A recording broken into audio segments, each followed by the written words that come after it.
Olá, meus irmãos e irmãs de Ideal Espírita, vocês amigos e amigas que nos acompanham aqui na página Estação da Luz Espírita, muitíssimo obrigado mesmo pela sua companhia. A nossa página Estação da Luz Espírita não tem fins lucrativos, o objetivo é a divulgação da doutrina espírita. E é por isso que nós reunimos aqui esta sede de matérias espíritas para que possa atender às suas necessidades, estudo, lazer, pesquisa. Você encontra aqui na nossa página Estação da Luz Espírita os livros da codificação, obras suplementares, entrevistas, palestras e os programas da Web Rádio Estação da Luz de Natal e Web Rádio Cristo Consolador de São Paulo. Ou seja, um acervo que atenda às suas necessidades, sem fins lucrativos. O objetivo é a divulgação da doutrina espírita. E agora eu convido você para nos acompanhar na reprodução de mais esse trabalho imperdível. Muito obrigado mesmo pela sua companhia e vamos juntos.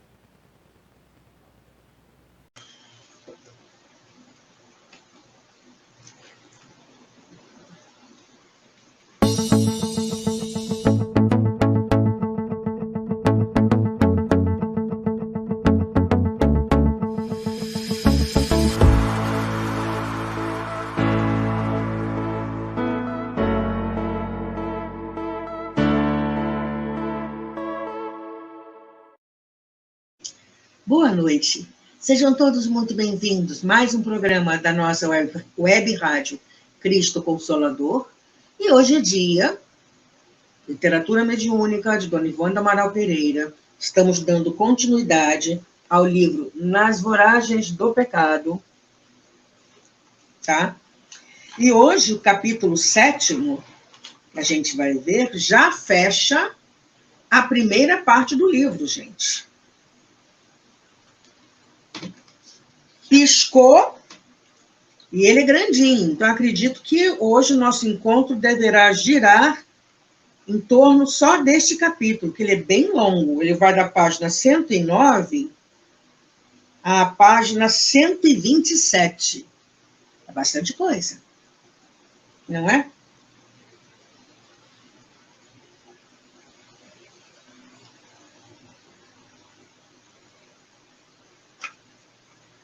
Então, mas para a gente começar bem, vamos fazer a nossa prece, certo?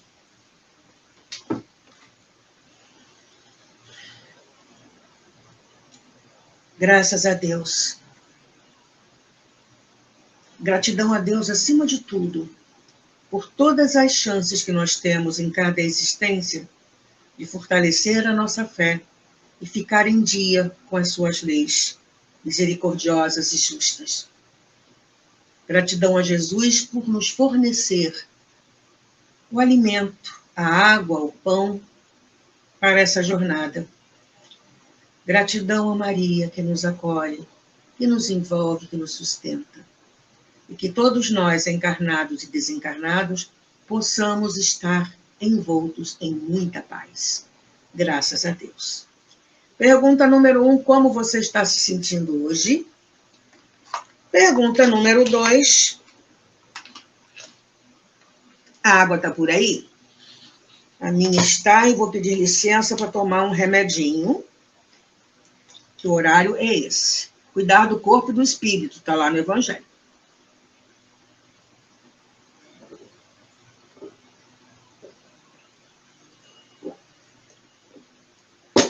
Bom, então vamos para o capítulo 7º.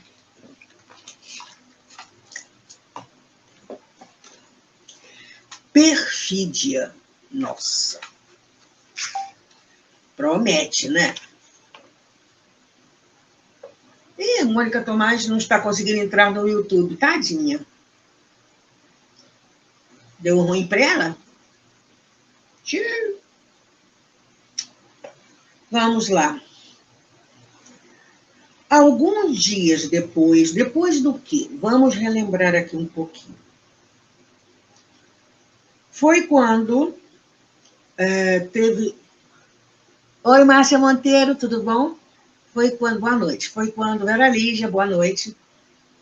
Foi a conversa, no capítulo anterior, foi a conversa que teve a falsa Otília de Louvigny com Catarina, a rainha.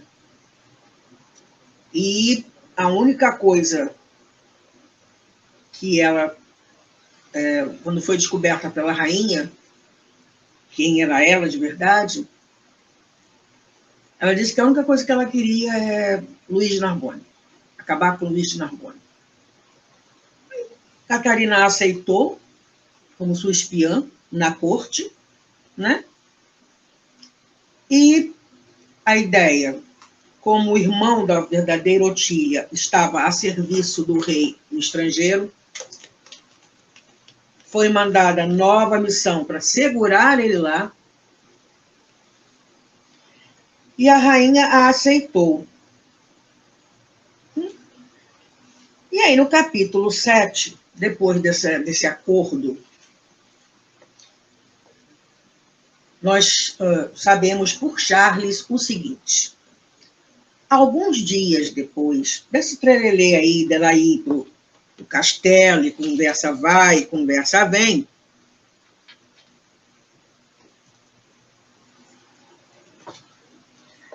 a suposta condessa de Louvigny dirigiu-se cedo para o Louvre, encaminhando-se imediatamente para os apartamentos da rainha. Corria a notícia pelas antecâmaras, uma fofocada que devia rolar, corria a notícia pelas antecâmaras que uma bela provinciana das fronteiras da Alemanha fora admitida nos serviços particulares da poderosa soberana, razão por que vira ela, ao ingressar no palácio, naquela manhã, sorrisos amáveis, saudando-lhe a beleza e curvaturas gentis, provando-lhe respeito. Olha só. Os corredores fervilhando de gente, antecâmara. Como ela passou a fazer parte, né, da equipe da Catarina, e ela ia agir como uma espiã, todo mundo começou a bajular. Né? Se a rainha aceitou, está direto sob as ordens da rainha, foi direto para o quarto, os aposentos da rainha, quem é que não vai ficar bajulando? Ainda mais naquela época em que bobeou dançou. Você dançava conforme a música. Se é para puxar o saco de alguém para ficar vivo, eu vou puxar o saco e vou ficar vivo. Essa era a ideia. O certo era que fora realmente aceita para os serviços da rainha. Desculpem.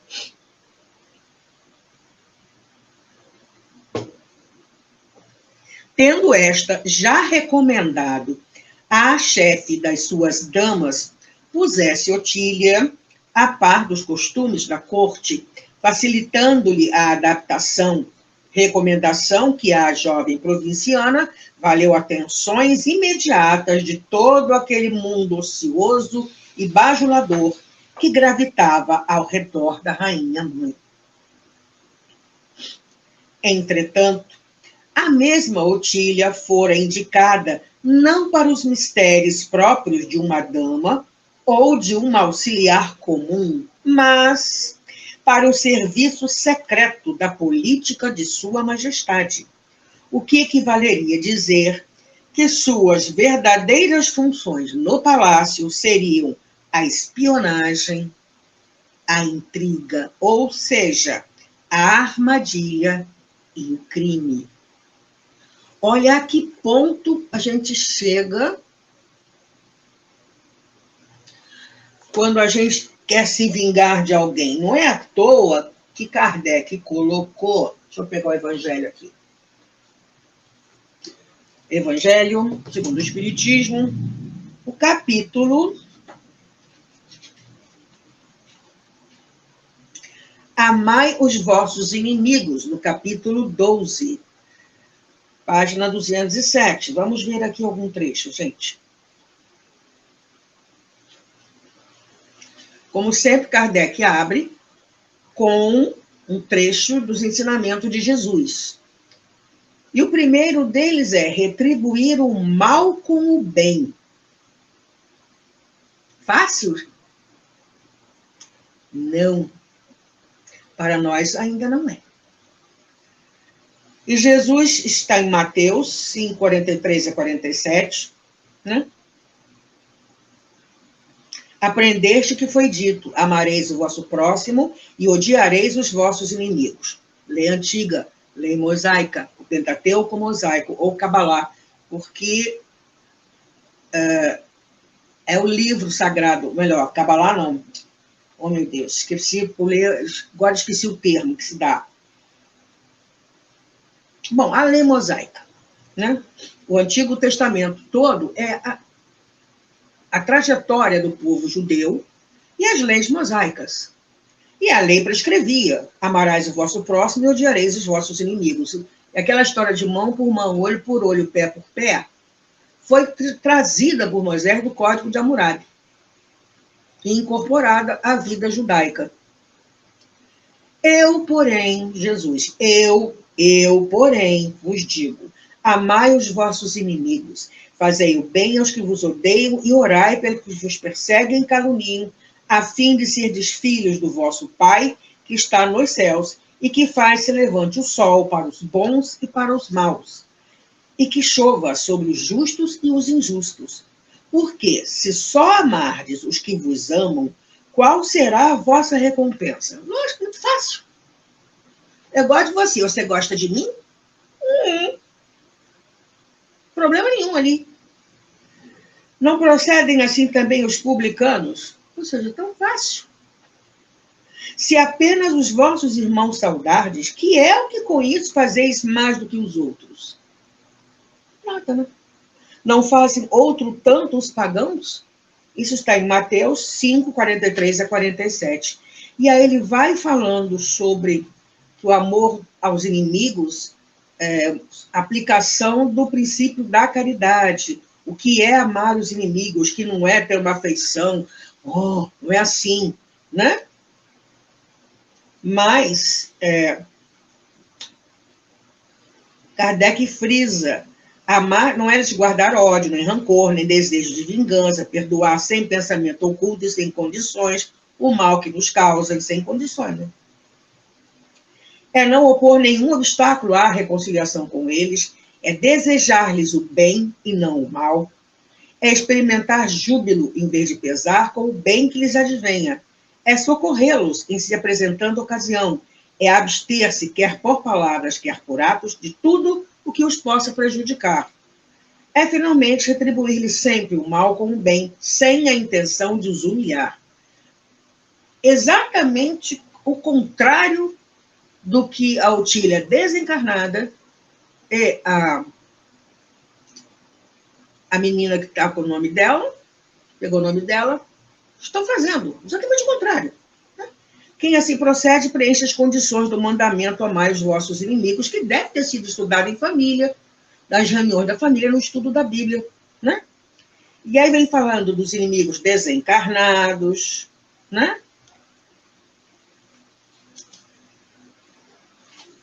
Se alguém vos bater na face direita, apresentai também a outra.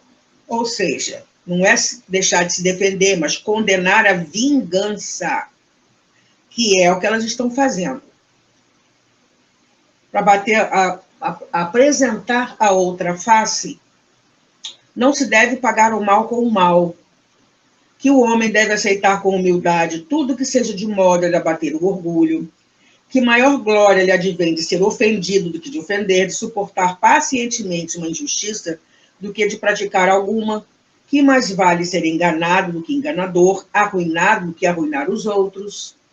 E aí, nas Instruções dos Espíritos, Júlio Olivier fala sobre a vingança, Fenelon, em Bordeaux, 1861, fala sobre o ódio. Em relação ao duelo, Santo Agostinho, em Paris, 1862, e também Um Espírito Protetor, Bordeaux, 1861. E também, isso tudo pelas brigas, ao duelo. Francisco Xavier, em Bordeaux, 1861, e mais, Agostinho, em Bordeaux, 1861. 4 mensagens só sobre evitar as brigas, né? E uma nota de Kardec no item 16. 16 itens, só para falar do que as nossas amigas aqui estão fazendo.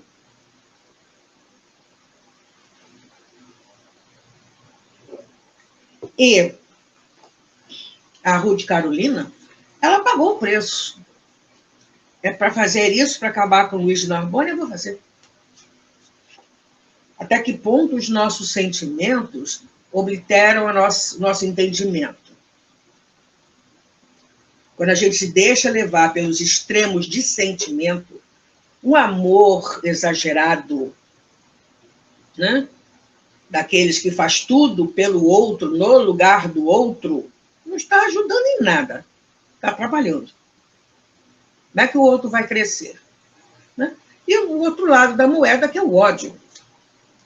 Onde é que eu vi, não lembro agora, mas uma frase muito interessante, que o ódio é o amor que enlouqueceu. Sentimento. A moeda sentimento tem essas faces. E quando a gente se deixa levar por esses sentimentos, olha o que acontece. Ah, mas hoje em dia não tem essa fofocada toda. Será? Será que não existe, por exemplo, em uma empresa, aquele que puxa o tapete? Será que no nosso hall de amizades, todos nos querem muito bem, não tem nenhum invejoso, nenhuma invejosa, nenhum que gosta de fofoca? E a fofoca é igual você abrir um travesseiro de penas no meio de um vendaval. Cata tudo e bota no travesseiro depois, que eu quero ver. Né? Alguém já fez essa comparação. Então, pode não existir aqui ao ponto dos duelos, que hoje em dia os duelos são, por exemplo, milícia e traficante, né? As guerras entre os povos. Isso, onde tem briga, gente, é duelo. Então, vimos então que a nossa querida Ruth / Otília,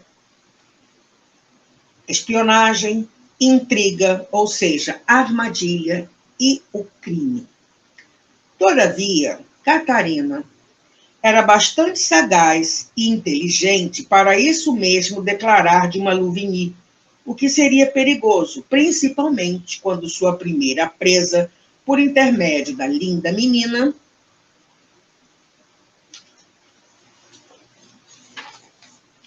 seria Luiz de Narbonne. A este fez constar, portanto, que adotava Otília de Louvigny, na ausência do irmão, ao passo que a mesma auxiliaria na expedição de correspondência e escriturações gerais, pois que era culta, ao mesmo tempo que aproveitaria para divertir-se com as 1001 interessantes graças de que era portadora durante as curtas horas de lazer que se permitia. Satisfeito? Ai, tem Luiz de Narbonne que é cego mesmo, né? Satisfeito, o capitão da fé serenou a apreensão que desde o primeiro momento de conversação com Otília o assaltara, pois, ouvindo-a dizer dias antes que tencionava oferecer seus préstimos à rainha, receara justamente que Catarina, ambiciosa e cruel, encaminhasse para seus famosos serviços secretos aquela angelical criatura que já lhe dominava o coração e os pensamentos.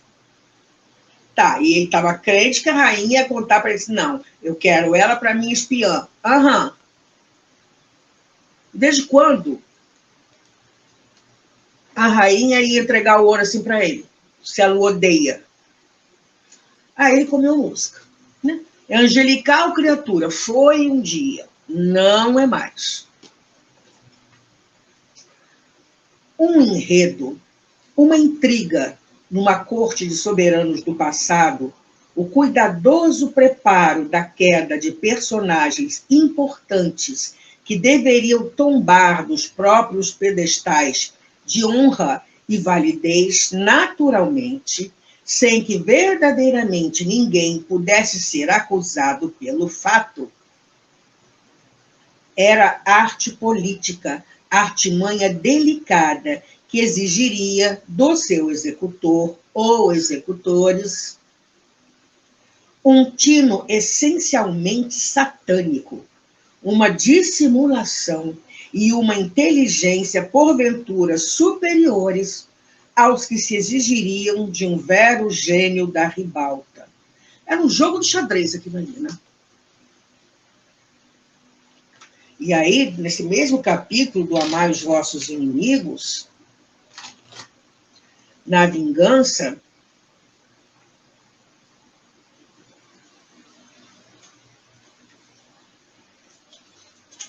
tem assim, na mensagem do Júlio Olivier, a vingança é uma inspiração tanto mais funesta quanto tem por companheiras assíduas a falsidade e a baixeza. Com efeito, aquele que se entrega a essa fatal e cega paixão quase nunca se vinga a céu aberto.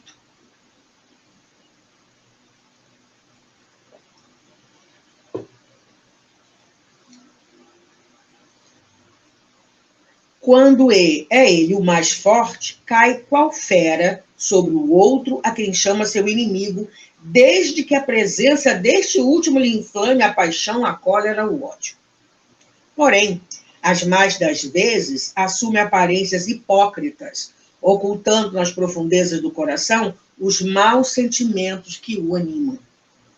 Toma caminhos escusos, segue na sombra o inimigo, que de nada desconfia, e espera o momento azado para, sem perigo, feri-lo. Esconde-se do outro, espreitando-o de contínuo, prepara-lhe odiosas armadilhas e, em sendo propícia a ocasião, derrama-lhe no copo o veneno.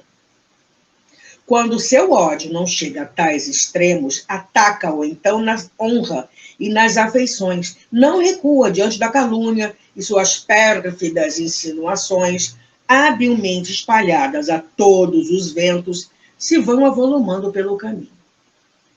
Em consequência, quando o perseguido se apresenta nos lugares por onde passou o sopro do perseguidor, espanta-se de dar com semblantes frios, em vez de fisionomias amigas e benevolentes que outrora o acolhiam. Fica estupefato quando mãos que se lhe estendiam agora se recusam a apertar as suas. Enfim, sente-se aniquilado ao verificar que os seus mais caros amigos e parentes se afastam e o evitam.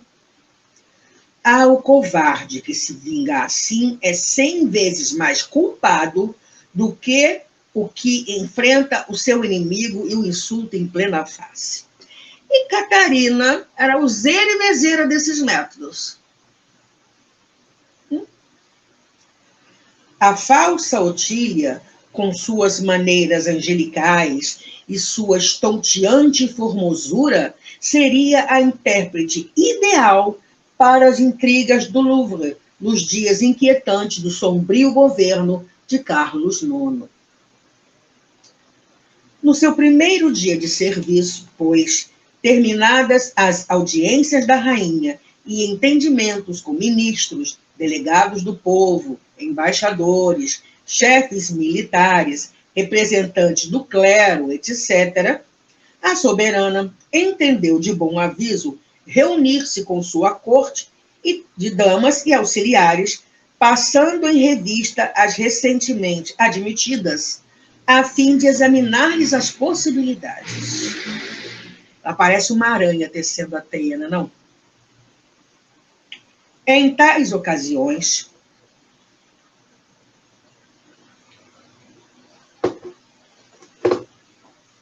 havia confabulações coletivas e particulares, pois jamais essa personalidade sombria que se chamou Catarina de Médici ordenava algo a seus espiões e agentes em presença de outros espiões e de outros agentes. Assim sendo, ela levou longo tempo examinando Otília, sem que um só dos circunstantes suspeitasse de que a jovem dos cabelos de ouro seria ali uma terrível intrigante a mais, a quem missões espinhosas, como a queda de Luís de Narbonne, e enredamentos que envolvessem os senhores de Guise, seriam confiadas. Fez, portanto, que, ali, no salão onde se reuniam, Otília demonstrasse como se portaria num baile da corte ou num banquete, como se a teria diante de um galanteio do rei, de um príncipe ou de um duque, ou ante a impertinência de uma dama. Como palestraria com um político suspeito de adversário do trono ou reconhecidamente favorável, com um embaixador, um representante da igreja, etc. Otília saiu-se tão bem das experiências, qual não o faria uma atriz consumada, revelando alta classe de dissimulação, astúcia e argúcia, o que não deixou de impressionar a própria rainha, que murmurou consigo mesma quando lhe admirava o diabólico talento. Quem sabe esta singular La Chapelle antes deseja a ruína do trono e não propriamente a de Luís de Narbonne. Seria de bom conselho, com efeito, mandar espioná-la bem de perto. Ai dela, se pretender ludibriar a rainha da França. Oi, Mônica, conseguiu entrar? Que bom. Oi, Margarete, tudo bem? Bem-vinda.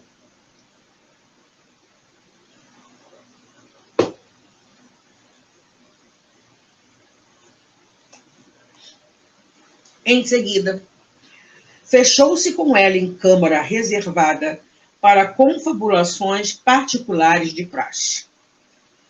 Fizeste mal em utilizares o nome dos Louvigny, menina. Já agora não poderemos dispensar, visto que de Narbonne te supõe realmente uma Louvigny. Por que não me procurastes antes de lhe falares? Tu me servirias grandemente sem esse malsinado nome. És incomparável na arte de dissimular e mentir. Que elogio! Eu acho que do lado dela, né? Ou melhor, ajudando a Ruth, está a Otília desencarnada. Com certeza. Majestade, confesso que me achava desorientada, não maturei bastante o programa a ser executado. Meu único fito era ferir de Narbonne de qualquer forma. E meu próprio nome seria um peço. Prometo a vossa majestade, porém, que, mesmo sob um nome usurpado, trabalharei a contento. Poderia ter escolhido outro. Arthur é personagem agradável ao rei. Não inspiraria confiança a de Narbonne. E teria de ser um nome conhecido e acatado, já que usar o meu era impossível. Minha própria amiga, irmã do coronel de Louvigny, dona do nome, sugeriu-me usá-lo para melhor efeito depois da sua morte, conforme já tive a honra de explicar a vossa majestade. Faze como quiseres. Manterei o coronel distante enquanto for possível. Pensou durante alguns instantes e depois continuou. Dar-te-ei liberdade de ação para o caso de Narbonne, mas de ti exigirei sondares dele noticiário circunstanciado quanto aos duques de Guise. São amigos e dizem que os de Guise conspiram. Assim farei, senhora, e ficareis contente com a humilde serva, respondeu a falsa Otília, recordando as instruções da amiga agonizante, cuja alma se diria também inspirar Catarina no momento. Claro, eu não duvido nada. Do jeito que Catarina de Médici era, devia estar assim de obsessor do lado dela. Um a mais, um a menos. A Otília, desencarnada, deve ter se juntado lá ao grupo para poder chegar onde ela queria.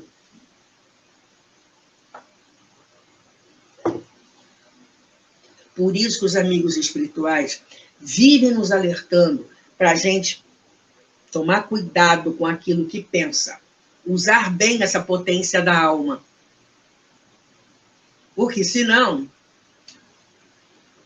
nossa sintonia e afinidade, livre-arbítrio vão parar onde? Em que direção eles irão? Né? Vamos lá. De hoje a 3 dias, haverá baile na municipalidade, tornou a rainha, delineando um programa do qual somente ela estaria segura. Mas não poderás a ele assistir, visto que ainda não foste apresentada à corte. Estarás, contudo, ali, hoje, com as demais damas, às 4 horas da tarde, examinando a decoração, se estará contento. A cavalaria do conde passará por lá a essa hora, mais ou menos.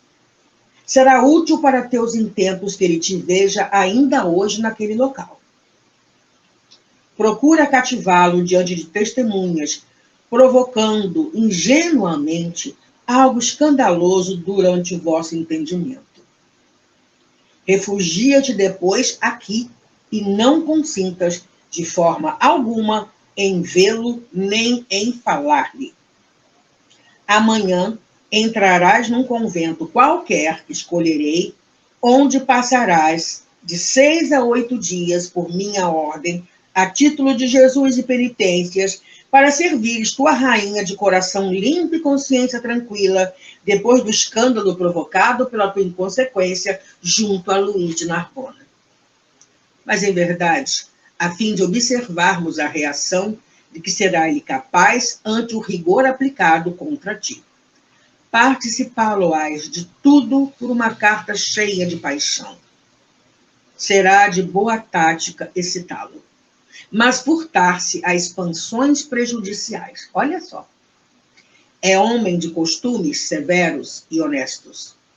E muita facilidade no amor chocá-lo-ia, provocando certamente o seu desapontamento, visto que as damas de Louvigny sempre foram consideradas altamente dignas, e que o único meio de realizares teus intentos a respeito dele será por meio do seu amor por ti e da confiança que lhe inspirais. Entendo, majestade.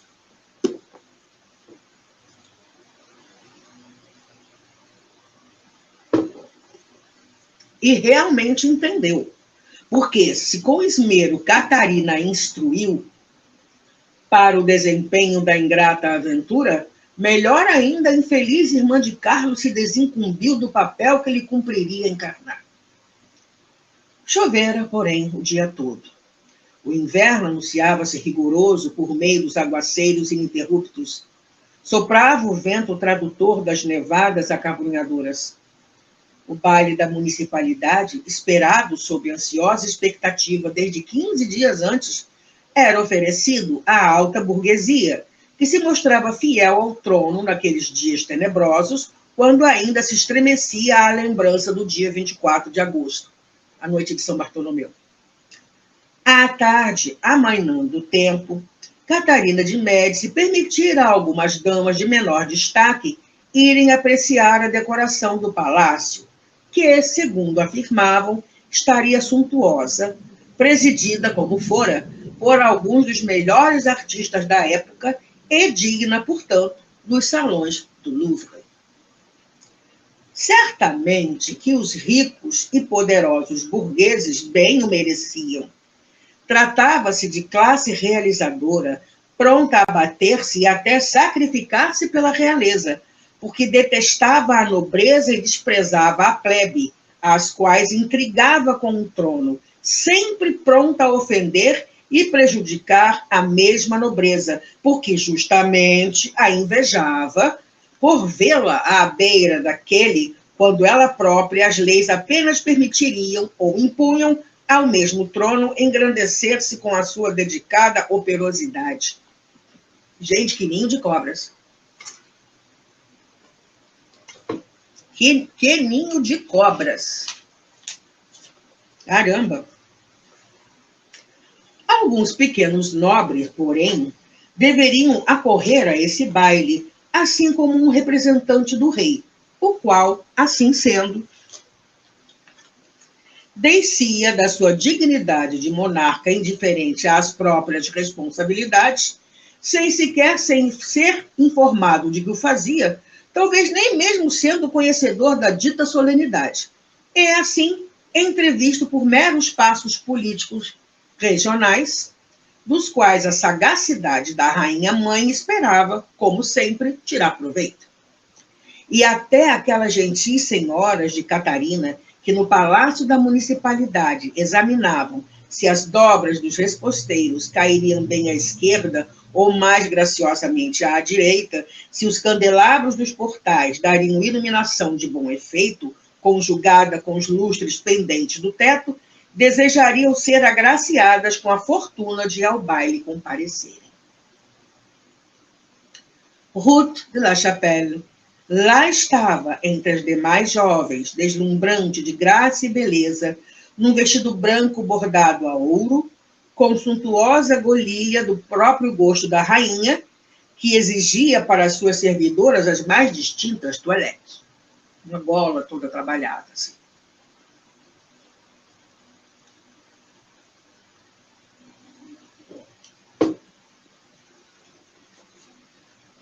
Afetava alegria e deslumbramento, mas se alguém se permitisse penetrar-lhe o íntimo, desvendar-se-iam em seu coração emoções profundas, descontentamento inquietante, revolta e dor, como fidelidade à sua tétrica aliada, a rainha, que parecera substituir a sombra da agonizante de Louvigny na direção dos seus intentos e com cujas vibrações maleficentes desde seu ingresso no Louvre se afinara. Olha a sintonia aí, gente. Sintonia e afinidade, gostar e pensar igual, ou pelo menos pensar semelhante. E com cujas vibrações maleficentes desde seu ingresso no Louvre se afinara, graças às injunções perniciosas do espírito da amiga morta em seus braços. Olha o dedo da Otília aí.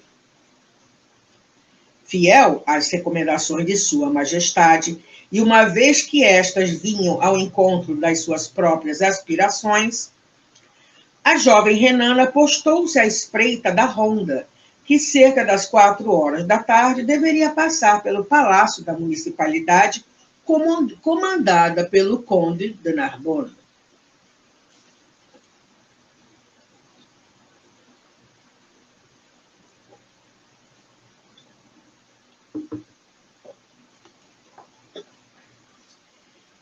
Encontrava-se ela, no andar denominado térreo, cujas sacadas, suspensas do nível da calçada, cerca de 2 metros apenas, permitiriam a 2 pessoas se falarem facilmente, conservando-se uma debruçada no mesmo balcão e a outra do lado de fora, na rua. Mais ou menos à hora aprazada, efetivamente se ouviu o rumor da cavalaria de Narbonne fazer ressoar nas lajes da rua o estrépito belicoso dos seus mercenários armados, em marcha lenta, demonstrando força e disciplina. Uma pequena multidão debruçou-se às janelas das casas e palácios circunvizinhos, enquanto às sacadas da municipalidade, damas e cavalheiros que ali eventualmente se encontravam, predispuseram-se curiosos a apreciar a soldadesca famosa, considerada a mais disciplinada e adestrada de Paris. Eram de bom gosto, então, os aplausos piegas e bajulaadores, a admiração exagerada a tudo quanto se relacionasse com a igreja e o governo, e dificilmente alguém se furtaria a tais demonstrações, as quais seriam antes exteriorizações das conveniências do momento e não espontâneo gesto de sinceridade. Ou seja, tabuleiro de xadrez. Você tinha que se movimentar ali com todo cuidado para não lhe acontecesse nada.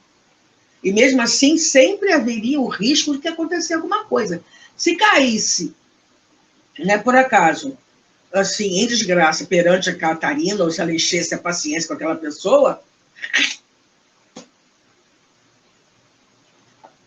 Então, vamos bater palma para a igreja, vamos bater palma para os reis. É isso, vamos bater palma para o Luís de Narbonne que está passando, e vamos bater palmas.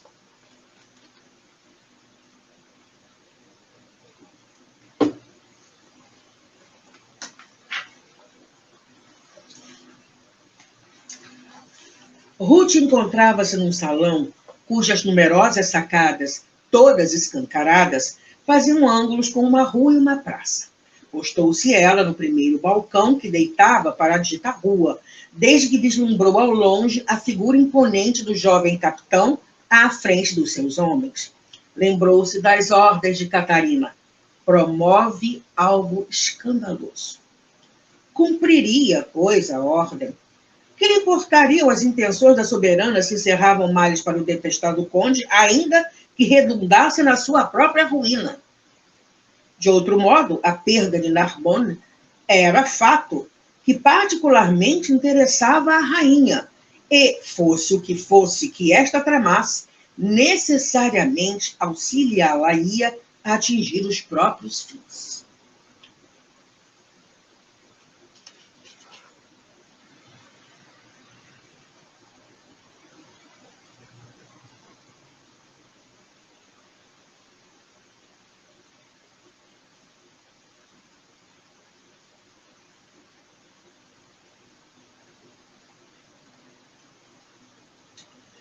Avistando-a ao balcão, ainda uns 10 passos distantes, Luís sorriu ardoroso e feliz, com a expressão de sincero encantamento que havia vários dias seus superiores e quantos o rodeavam descobriam em toda a sua pessoa.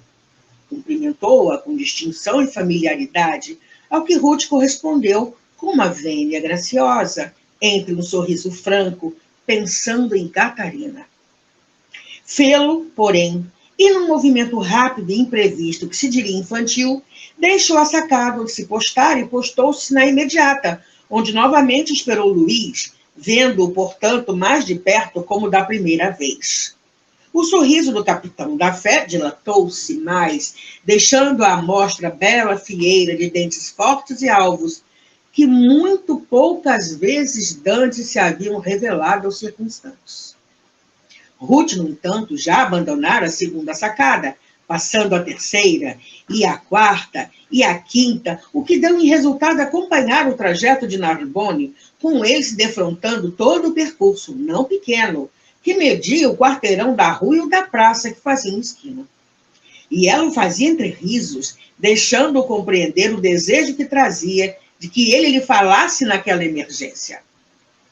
Deslumbrado, aquele estudante de teologia, de quem todos esperavam absoluta fidelidade às exigências do clero e a quem julgavam insensível aos encantos da mulher, sofreou de súbito as rédeas do cavalo, fazendo destacar toda a sua garbosa companhia de lanceiros.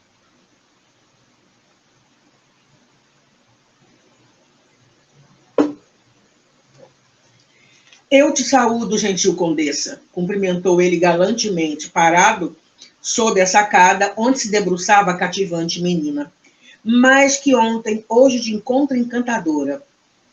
Ao que a angelical, irmã de Carlos, respondeu: salve, nobre cavaleiro da fé. Feliz eu me julgo por este acaso que o céu criou. Riram-se sem constrangimentos, como dois namorados ardorosos que se adorassem. E ele, de chofre, chegou-se mais para sussurrar como em sentido a súplica: preciso ver-te mais de perto, minha querida. Dize onde poderei encontrar-te. Estou louco de amor por ti. Não vivo, mas sofro se estás ausente. Ela sorriu, enternecida, pestanejando os longos cílios com faceirice. Com alegria atenderia a vossa alteza, porém hoje é impossível. Sua majestade necessita dos meus serviços. Terei de esperar, portanto, até amanhã. Mandar-vos-ei um portador. Assistirás, porventura, a esse baile? Não, Alteza. Sua Majestade proibiu-me de fazê-lo. E fez bem. Será a reunião de burgueses que não assentará a nobreza.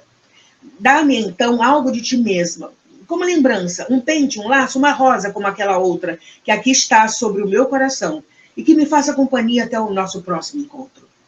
Excitada, sôfrega, afetando a olhos estranhos um realismo chocante, como se, efetivamente, a ardência amorosa do belo cavaleiro possuísse a magia de despertar-lhe emoções de amor, Ruth despregou um laço dos próprios vestidos e atirou-lhe.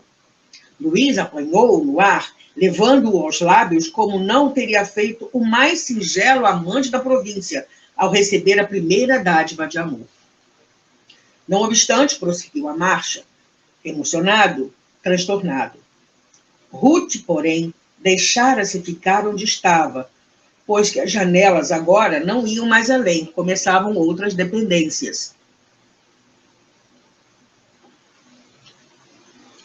Todavia, antes de virar à direita, saindo da praça para ingressar em nova artéria da velha cidade, percebendo Luís que não se despedira convenientemente da sua amada, volta às rédeas do cavalo em disparada, deixando seus cavaleiros estacados, e chega novamente à sacada, onde Ruth continuava debruçada. Amo-te, condessa, exclamou, excitado e trêmulo. Não posso viver sem ti. Ela tirou-lhe a ponta de um manto, que ele beijou galantemente, recolhendo em seguida para beijá-lo no mesmo local. E quem a observasse diria convencido, está perdidamente enamorada do capitão da fé. A cena, espontânea e sincera, conquanto leviana da parte de Luís de Narbonne, mas premeditada e sumamente desleal da parte da jovem de La Chapelle, fora presenciada não só pelas damas que a acompanhavam, como por quantos cavalheiros e burgueses que, no palácio, se haviam postos às sacadas durante a passagem do longo séquito, e pela multidão das circunvizinhanças que aplaudia, e mais os homens de armas da mesma companhia da de Narbonne. Fora, portanto, um ato público, impróprio de personagens tão altamente colocadas, e realizado sem temor, talvez devido justamente à qualidade social das mesmas personagens. A maior parte dos espectadores, habituada a colóquios muito mais comprometedores, agressivos à moral, quando das próprias aventuras amorosas,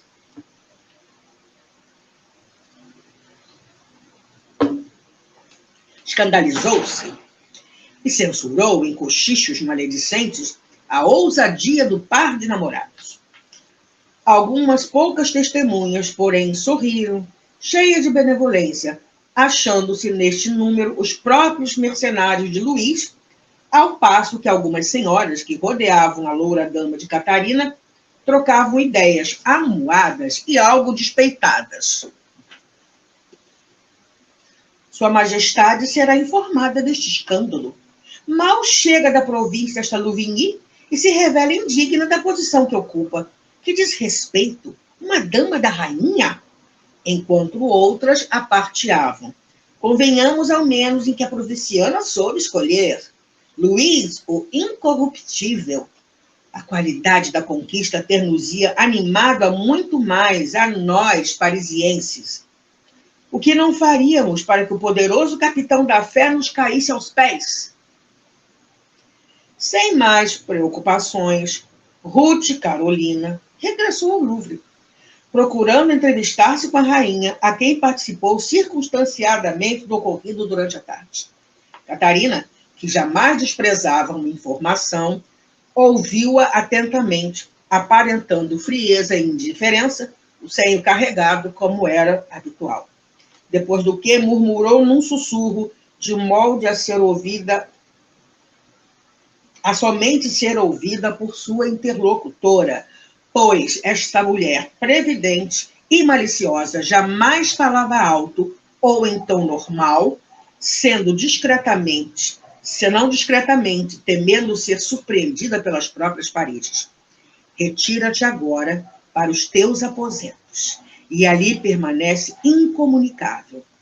E faze por chorar até que se te inflamem as pálpebras. Estarás presa por minha ordem em teus próprios aposentos. À ceia não comparecerás, tal desgosto que te acometeu em minha presença pelo escândalo desta tarde. Pois eu já estarei informada dos acontecimentos quando as damas apresentarem queixas. E amanhã entrarás para a mansão das franciscanas, onde te entregarás a penitências por haveres desrespeitado o decoro próprio das damas da corte junto a Luís Narbonne. Aguarda novas ordens. Retirou-se a jovem com efeito para os aposentos que ocupava, onde encontrou servida lauta mesa para o seu repasto. Por nada, Margarete.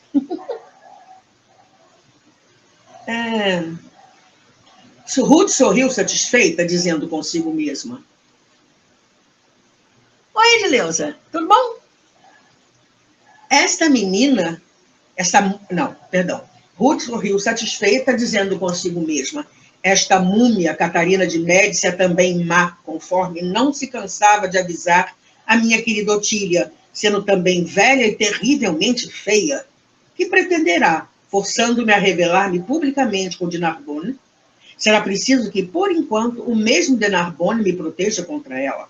Velha rainha, dentre nós duas, qual será a mais astuta? Creio que minha Otília seria realmente, como afirma Gregório, um agente de Satanás para perder-me, pois sinto que me transformei num ser diabólico desde o dia da sua morte. Otília, Otília, a mim, querida amiga, a mim, vinga o teu e nosso Carlos por minhas mãos e defende-me desta pestilenta Catarina de Médici.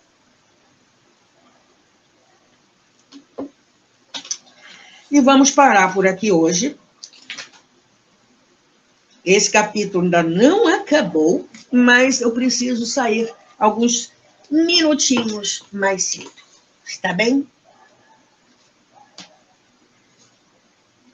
Então, eu convido a todas e todos que estão aqui, todos, já abrange todo mundo, convido a todos para fazer uma prece junto comigo para encerrar nossa conversa de hoje.